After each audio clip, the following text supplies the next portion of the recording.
যিনি ভারত যেটা নাকি একটা ধর্মনিরপেক্ষ রাষ্ট্র, সেই রাষ্ট্রের মূল নীতিগুলোকে শেখ মুজিবুর রহমান সাহেবের মাধ্যমে বাংলাদেশের সংবিধানের উপর চাপিয়ে দিয়ে বাংলাদেশটাকে ভারতের গোলামে পরিণত করেছে, বাংলাদেশটাকে ভারতের একটা গোলাম রাষ্ট্রে পরিণত করেছে, বাংলাদেশের সংবিধানকে ভারতের দাসত্বের শৃঙ্খলের অঙ্গীকার পত্র বানিয়েছে।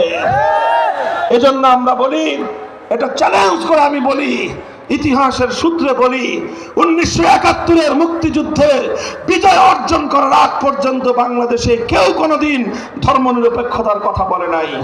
শেখ মুজিবুর রহমান সাহেব ধর্মনিরপেক্ষতার কথা আগে বলেন নাই, আওয়ামী লীগ আগে ধর্মনিরপেক্ষতার কথা বলে নাই। আগে তারা বলতো পাস করতে পারলে কোরআন সুন্নাহ বিরোধী কোনো আইন আমরা করব না। এই অঙ্গীকার তারা করে ক্ষমতায় আসার পর তারা সব ইসলামের বিরুদ্ধে একটা একটা করে আইন পাস করেছে, রাষ্ট্র থেকে আল্লাহর নামটাকে তারা মুছে ফেলবার চেষ্টা করেছে। মুহতারাম হাজিরিন, এজন্য আমার আখেরি পয়গাম আপনাদের কাছে, আমার এই স্বাধীন মাতৃভূমির কাছে, এদেশের নতুন প্রজন্মের কাছে, এই জেনারেশন